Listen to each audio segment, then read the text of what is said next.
Ya itu, ya katanya Bang Ferry mau nanya Bang. Iya Bang, jadi tadi Dok sebut tuh kan di malam terakhir tuh di bulan Ramadan kan ada Lailatul Qadar tuh. Sebenarnya seistimewa apa sih bulan malam Lailatul Qadar itu? Betul. Jadi gini teman-teman sekalian, Nabi Muhammad ini atau kita sebagai umat Nabi Muhammad mudah-mudahan diakui ya oleh Nabi Muhammad kita adalah umatnya. Ya karena repot juga pas di akhir zaman Nabi Muhammad nggak ngakuin kita sebagai umatnya, ya kan? Lu mau ke mana nih? Mau ke Nabi Musa? Wah ya Nabi Musa, saya umatnya. Kata Nabi Musa, tingginya beda, kan gitu kan? Lu umat mana lu gitu? Ya kan? Bukan kaum kami gitu kan? Bukan golongan kami. Mau ke Nabi manapun juga beda. Oh Nabi Isa aja nih, orangnya baik. Pas dilihat gantengnya juga beda, ya kan? Pas dilihat lu orang mana lu, bukan kita gitu. Jadi satu-satunya harapan kita tuh umat Nabi Muhammad, men. Itu satu-satunya harapan kita. Mudah-mudahan Nabi Muhammad mengakui kita. Nah, sehingga kalau tadi yang kita obrolin adalah seberapa penting Lailatul Qadar, maka Lailatul Qadar tuh kayak pernah main. Gue ngeri umur kita berbeda jadi nggak relate juga deh. Mau ngomongin games tapi ntar nggak relate gitu ya. Coba kita contoh ya. Zaman saya kecil itu ada games namanya CTR. CTR itu apa ya? Bener kita nggak tahu. Bener kita nggak tahu. Itu yang ada Crash Bandicoot lu nggak tahu ya? Wah susah juga ya. Apa ya games yang kita masuk apa ya? Jangan-jangan games yang anak kekinian juga malah nggak masuk ya? Jadi gini. Lailatul Qadar itu kayak booster lah. Nah, kayaknya kalau booster nih bahasa kita bersama. Yeah. Kadang di games itu kan ada yang mempercepat suatu hero atau karakter tuh bisa jadi punya shield atau punya larinya jadi cepet kayak gitu-gitu. Iya nggak? Nah, umat Nabi Muhammad tuh umurnya pendek. Dikatakan setidaknya 63 tahun. Nah, ini kita kalau mau main amal-amalan itu agak bingung dengan umat-umat yang lain. Ada umat yang panjang umurnya 1000 tahun, 500 tahun, 100 tahun. Bingung kita mau masuk surga kalau diadu amalnya dengan umat-umat yang umurnya panjang. Nah, Allah membuat perimbangan. Datang tuh Lailatul Qadar. Lailatul Qadar tuh mekanisme jackpot, Pak, kalau di games. Dia mekanisme yang kalau lu dapet duar gitu kan. Pokoknya wah ini luar biasa. Makanya dikatakan malam Lailatul Qadar itu bahasa Allah adalah khairun, lebih baik min alfi syahrin, lebih baik dibandingkan 1000 bulan. Let's say dalam 1 tahun itu ada 12 bulan, sehingga kalau hitung-hitungan matematis sederhana 1000 dibagi 12 itu kemungkinan ketemunya adalah 83,333 sekian. Artinya beribadah pada satu malam hari itu setara dengan perolehan amal ibadah dan perolehan pahala sebanyak 83 tahun. Mantap. Dari sini rahasia kenapa umatnya Nabi Muhammad menjadi umat itu top global, Pak. Paling banyak yang masuk surga. Karena umat yang lain kagak kebagian istilah Lailatul Qadar. Masalahnya Lailatul Qadar ini gampang banget untuk diperoleh. Sesiapa yang dia hidup di malam terjadi Lailatul Qadar, tapi hidup bukan sembarang hidup di dalamnya adalah tadi tuh maqama Lailatul Qadar.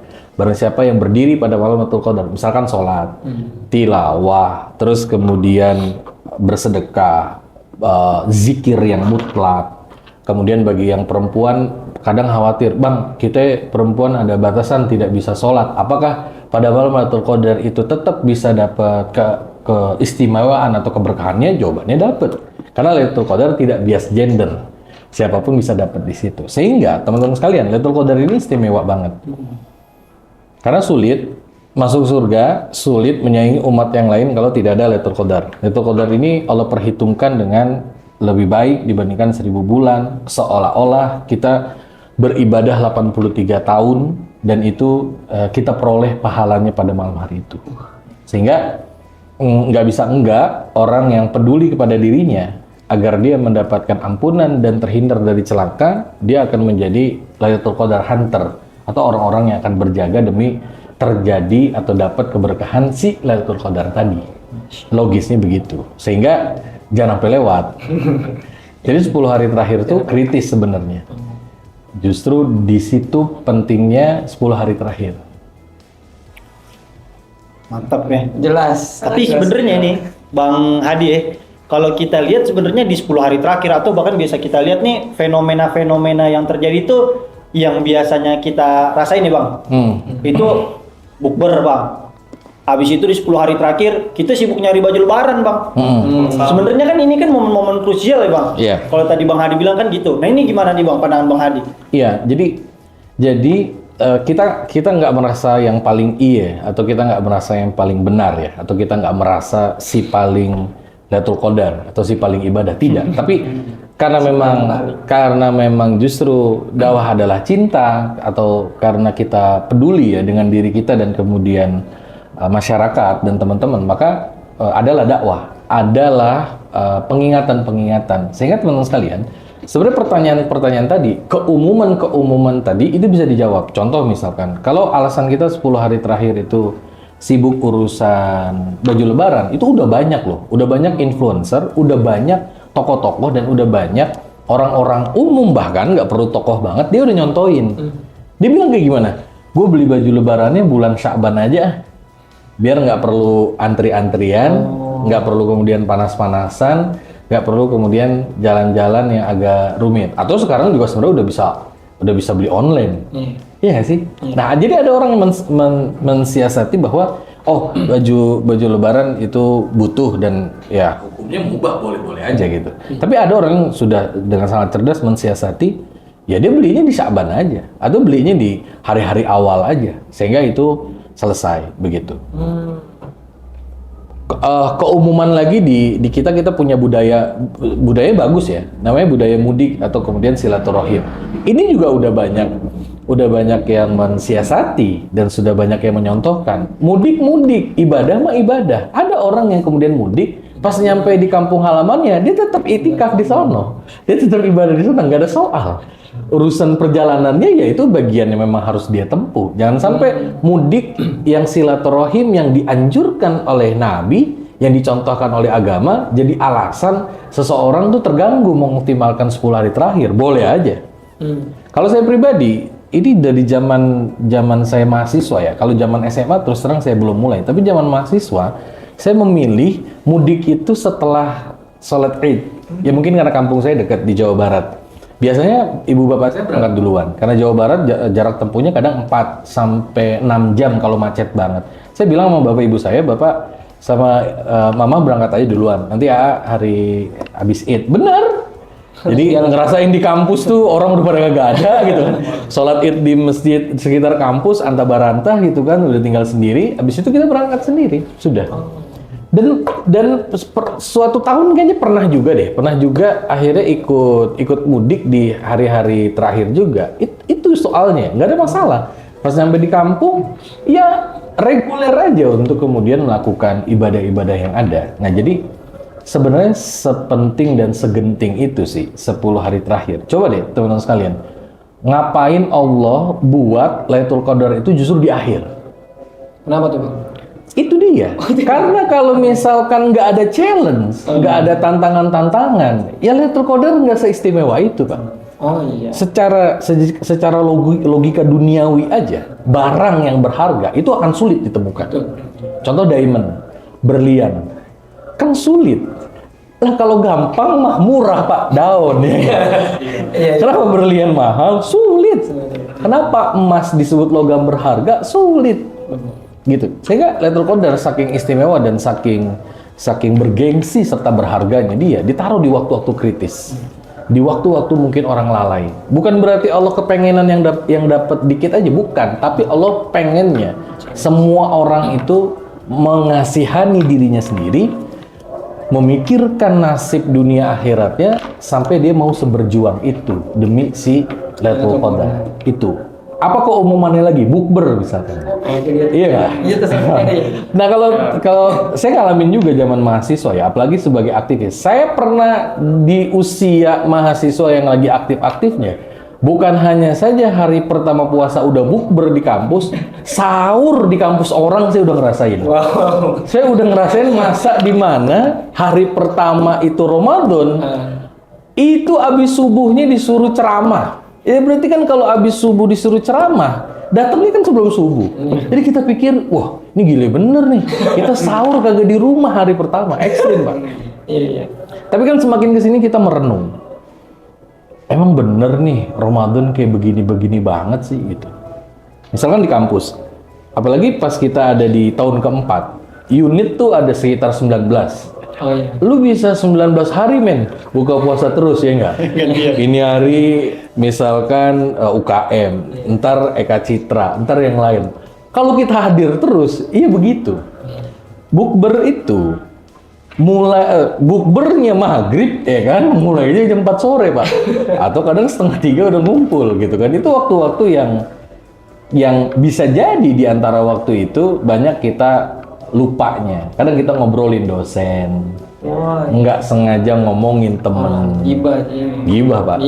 Ya, nggak sengaja kita pamer ketercapaian, pencapaian, ya kan? Orang juga bete. Niatnya, iya outfit, ya kan? Niatnya silaturahim jadi tertindas di situ ya. Oh perasaan, niatnya silaturahim, apa dia jadi ngomongin pencapaian? Pamer jadinya. Pamer. Nah artinya teman-teman sekalian, ini keumuman yang terjadi.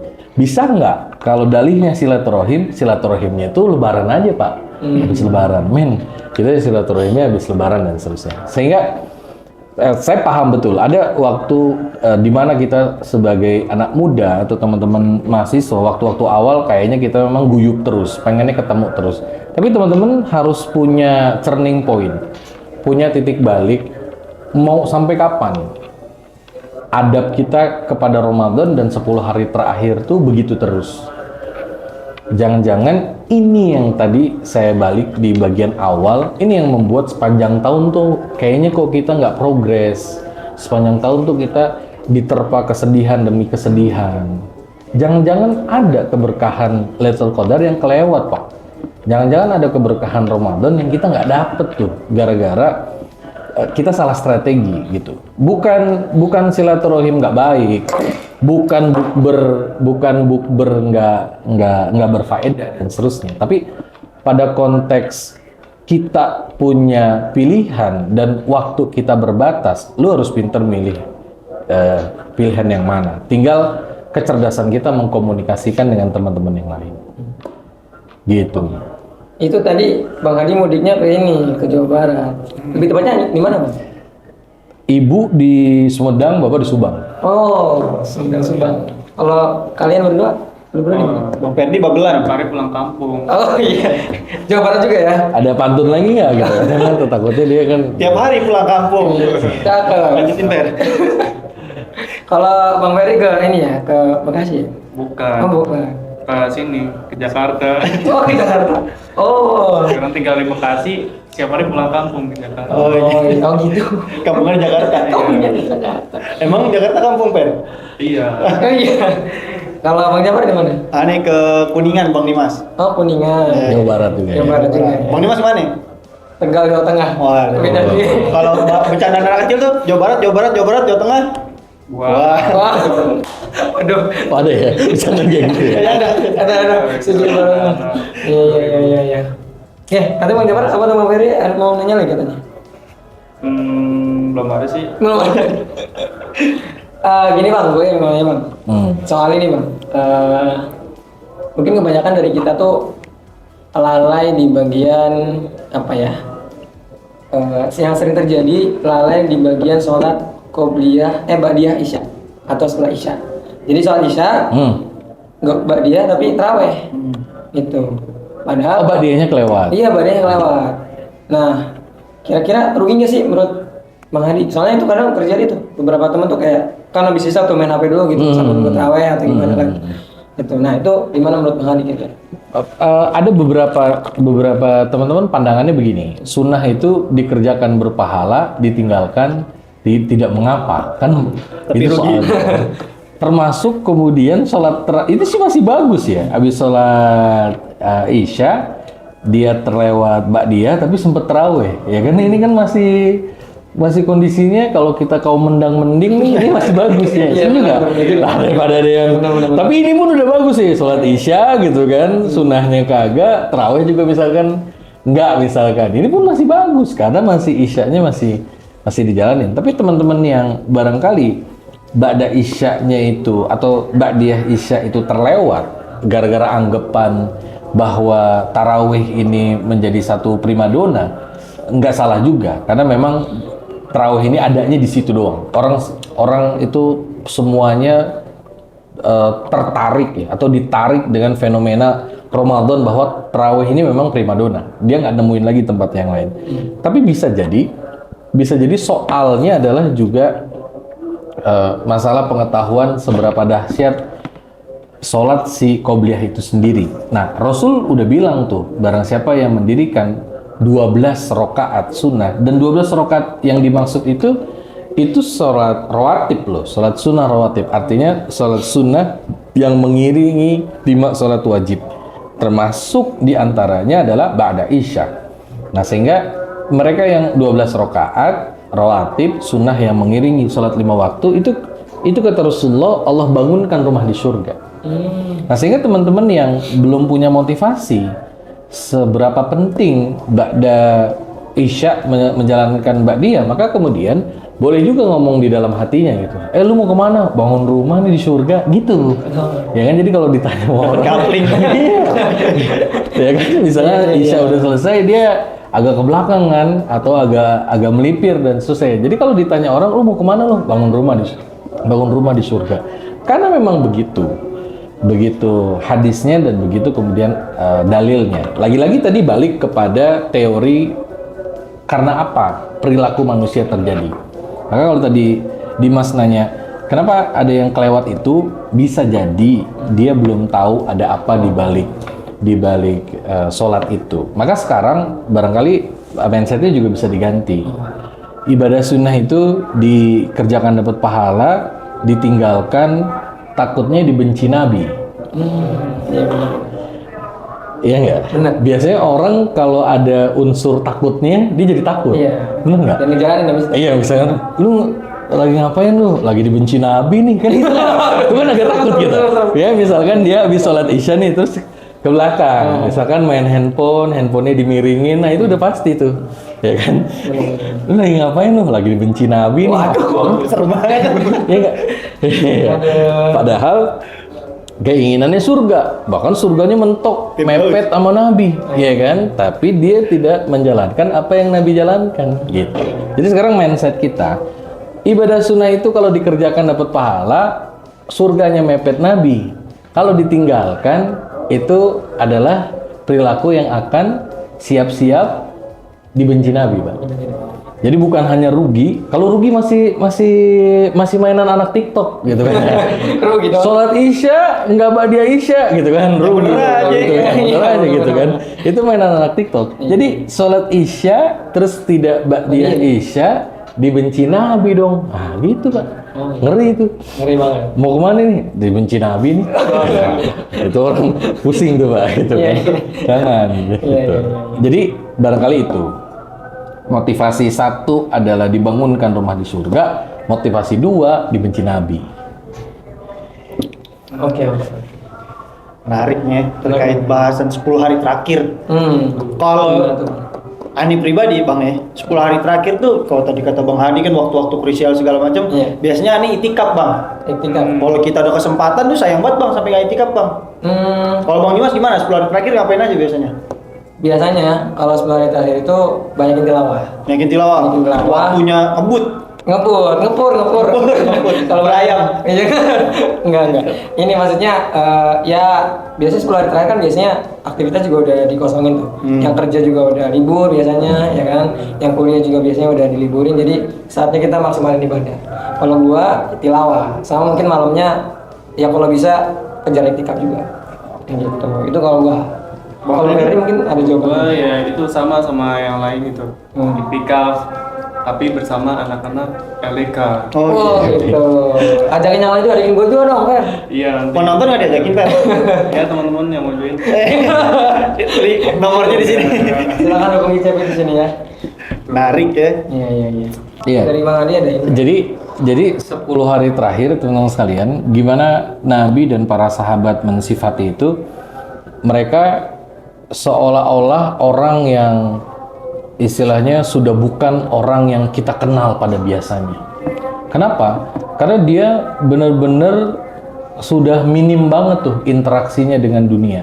Itu full, bahkan para istri Nabi mengatakan ya Rasul itu sampai mengencangkan istilahnya sarungnya atau mengencangkan pakaiannya, itu kiasan bahwa udah nggak ada banyak makan atau nggak ada banyak interaksi duniawi, dan itu habis-habisan di situ. Total footballnya ada di situ. Makanya nggak heran kalau ulama mengatakan dengan permisalan, kalian pernah ngelihat nggak kuda pacu? Kuda pacu tuh lomba ini ya, lomba pacuan kuda.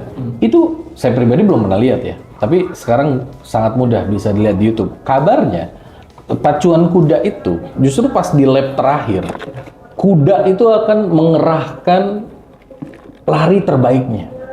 Jadi kalau perlu sampai finish tuh kakinya patah nggak apa-apa. Yang pasti dia finish.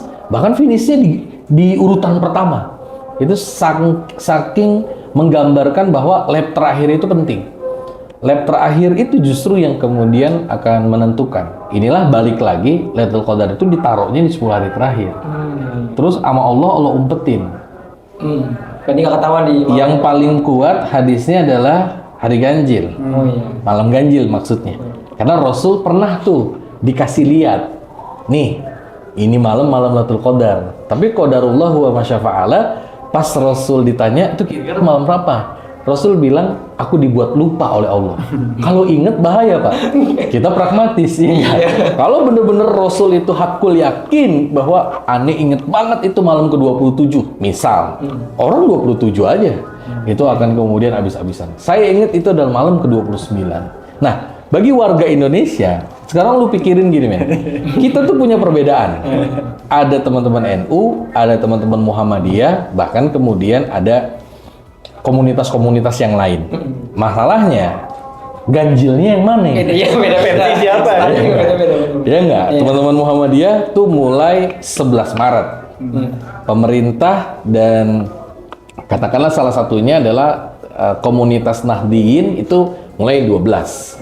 Ganjil genap udah mulai bias di sini. Cari aman, setiap malam kita ronda Pak. Setiap malam kita jaga.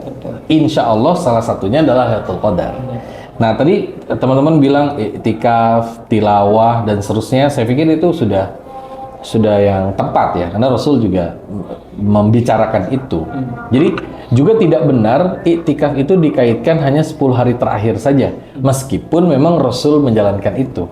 Artinya iktikaf ini bahkan di luar Ramadan aja bisa dilakukan loh, karena dia definisinya adalah mentawakufkan, memberhentikan kegiatan duniawi untuk mengkhususkan kepada Allah saja. Sehingga sebenarnya dari malam pertama udah bisa. Jangan lupa ketika kita masuk di masjid untuk tarawih atau kegiatan yang lainnya, niat iktikaf juga boleh masuk tuh. Gitu. Memang sudah disampaikan dalam hadis-hadis yang rajih, yang kuat, bahwa 10 hari terakhir itu Rasul dan para sahabat itu saking fokus dan utamanya sampai kemudian iktikaf. Benar-benar totalitas ada di masjid 10 hari. Bahkan sampai nyisir rambutnya aja Rasul itu disisirin sama istrinya. Iya nggak aneh begini?